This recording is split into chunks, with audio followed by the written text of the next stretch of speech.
Con estos dos favores le doy la palabra al señor Richard Gómez de la Central Única de Trabajadores. Tiene usted 10 minutos, señor Gómez. Sí, buenas tardes a todos los asambleístas. Buenas tardes a todos los asambleístas. Un saludo y mi solidaridad al presidente de la Asamblea y a otros asambleístas que han perdido a familiares en estos días, trabajadores, jubilados y al pueblo ecuatoriano en general. Bueno, quisiera yo referirme primero en tres puntos en mi intervención hoy en la Asamblea. Primero, las denuncias sobre ciertas violaciones a los derechos de los trabajadores en plena crisis sanitaria. Dos, las reformas urgentes que son necesarias de que la Asamblea las tome en cuenta. Y tercero, una propuesta sobre el tema del pacto por el empleo, como lo hemos denominado en la CUT. Primero decirles a ustedes, compañeros asambleístas, que los escucho hablar sobre algunos temas referentes a proteger el empleo.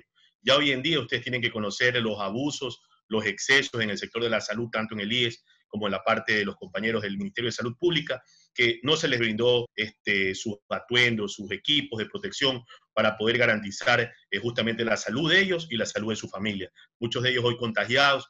Yo celebro como el que más que hayan recogido y hayan revisado la resolución que presentó la asambleísta María José Carrión, donde a los compañeros no solamente que se los declare héroes, sino que también se los ayude en el plano de lograr su estabilidad laboral después de todo este esfuerzo que han hecho sacrificando su vida y la de su familia. Y en ese marco queremos hacer una propuesta de que como no puede inhibirse de hacerse el concurso de méritos y oposición como manda la Constitución y la ley, se le otorga un puntaje adicional a aquellos médicos, a aquellos trabajadores de la salud que han venido trabajando en esta crisis sanitaria de manera valiente y firme para poder lograr combatir la pandemia.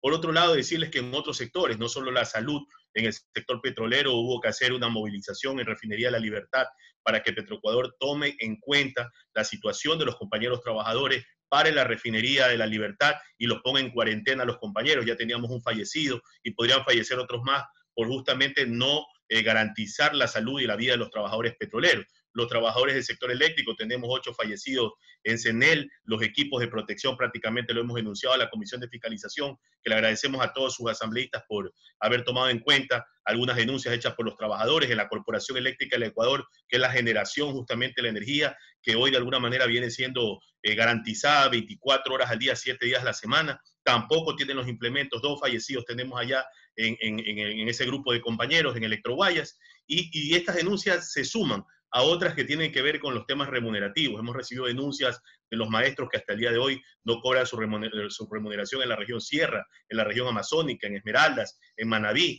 A los compañeros de medios públicos les deben todavía el mes anterior.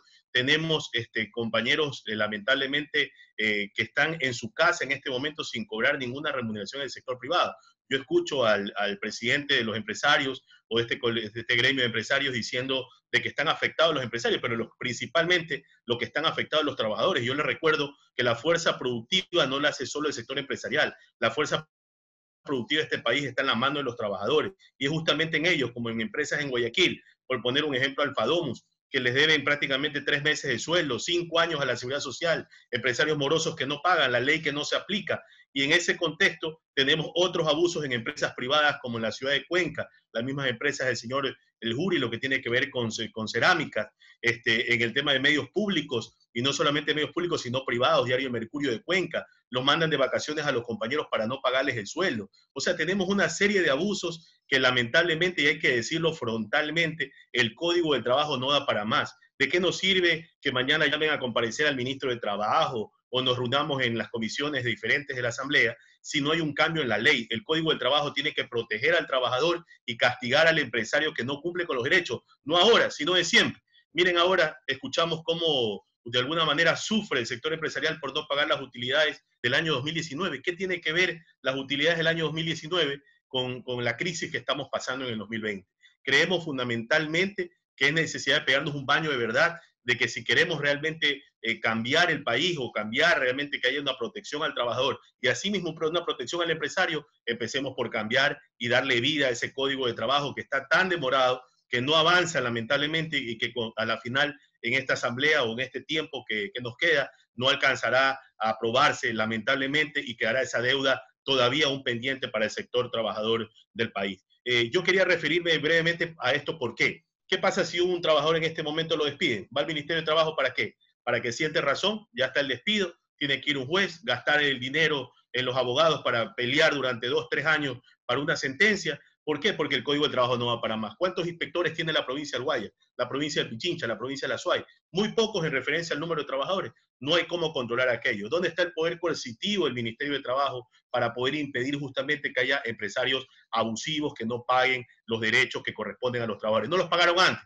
y ahora con la crisis peor todavía, que se ha aumentado el número de despidos. Lo vimos hoy por unas cifras que arrojó el mismo Seguro Social sobre el tema del seguro de desempleo. Más de 4.000 compañeros ya han cobrado un seguro de desempleo que apenas es el 70% de un salario básico, que tampoco les garantiza vivir con dignidad. Ahí están las trabajadoras remuneradas del hogar, despedidas, otras obligadas, esclavizadas a trabajar en algunos domicilios donde no se pueden retirar por la situación justamente de la pandemia. Frente a todo esto, el más golpeado no es el sector empresarial, es el sector laboral. Y en ese marco, yo sí creo fundamentalmente que la Asamblea, a ustedes, compañeros asambleístas, les toca reformar algunas leyes vigentes.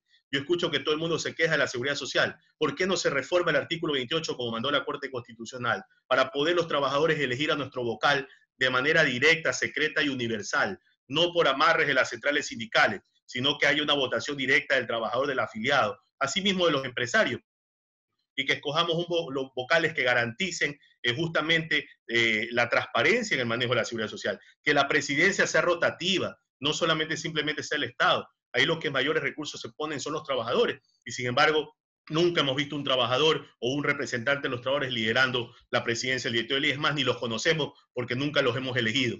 En ese sentido, yo creo que esos son los temas que ustedes como asambleístas nos podrían ayudar.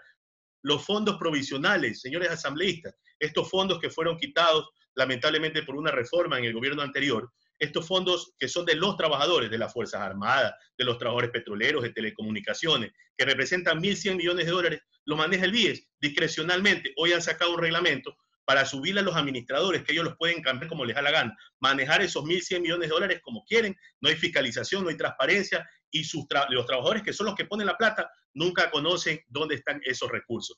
Esos dineros, que son 1.100 millones de dólares, pudieran estar invertidos hoy en dinamizar la economía. Sin embargo, los propios dueños de esos fondos no saben dónde está invertida esa plata. Queremos que esos fondos regresen a sus legítimos dueños, que son los trabajadores de estos fondos cerrados. Por otro lado, hay una demanda de los trabajadores que ustedes nos pueden ayudar, tratar de hacer una prórroga en el pago de los préstamos hipotecarios y quirografarios, unos 3 o 4 meses, aliviar esa carga de descuento a miles de trabajadores que en este momento están perdiendo sus casas con el crédito quirografario, no pueden pagarlo, y en ese sentido yo creo que sería un gran alivio y un gran apoyo a ustedes como asambleístas. Otro de los temas está en la reforma al decreto ejecutivo 813, que configuró esta suerte de renuncia obligatoria, que no es más que un despido, y obliga justamente esta parte del artículo 8 de este decreto, que el trabajador que se acogió, o bueno, que lo acogieron a esa renuncia obligatoria, ese despido, no puede trabajar nunca más en el sector público. Ahí hay médicos, enfermeras, auxiliares de enfermería. Hoy el gobierno llama para que vaya médicos que de alguna manera nutran el servicio de salud, porque realmente está desabastecido, hay muchos médicos enfermos y otros fallecidos. Sin embargo, esta prohibición, que apenas parte por una reforma al decreto ejecutivo 813, permitiría que miles de compañeros puedan acceder a esas plazas de trabajo con toda la experiencia que ellos han ganado a través del tiempo. Por otro lado, queríamos justamente ratificar, no es que estamos en desacuerdo en reformar las leyes, nosotros no nos negamos a discutir con el sector empresarial ninguna parte de la ley.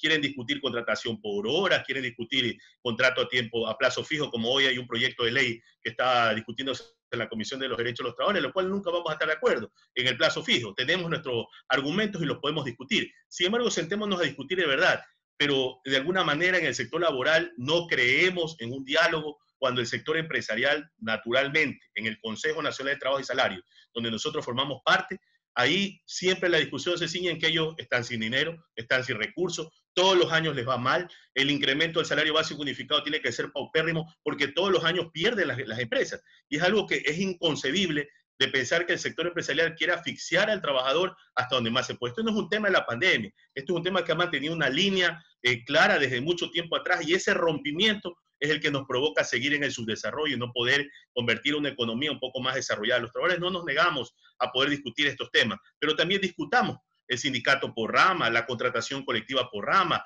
prisión para los empresarios que no paguen las utilidades. no como hoy tenemos empresas en Guayaquil, como decía yo, Alfa Domus, 5 años con la plata retenida de los trabajadores. Vaya a ver si por lo menos hay alguna acción penal en contra de estos sinvergüenzas. Sin embargo, al trabajador se lo pide y se lo sigue asfixiando. En ese marco, yo creo que hay que recoger las particularidades de lo que propone la OIT.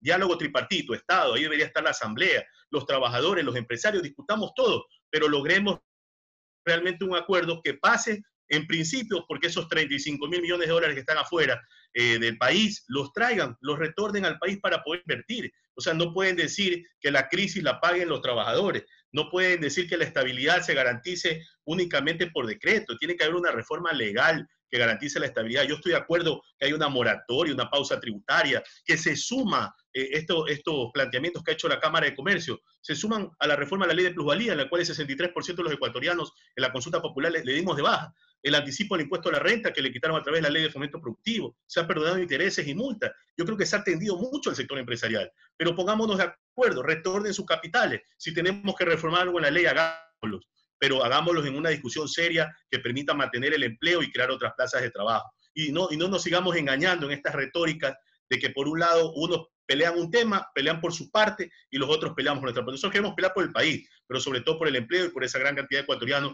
que hoy está sufriendo por estos despidos, por una mala interpretación en la ley, sí, pero sobre todo porque siempre el empleador en este país va a tener la facultad de despedir cuando quiera. Y ahí viene el problema, que el trabajador que no tiene dinero tiene que someterse a 2 o 3 años en la justicia ordinaria para poder lograr una sentencia.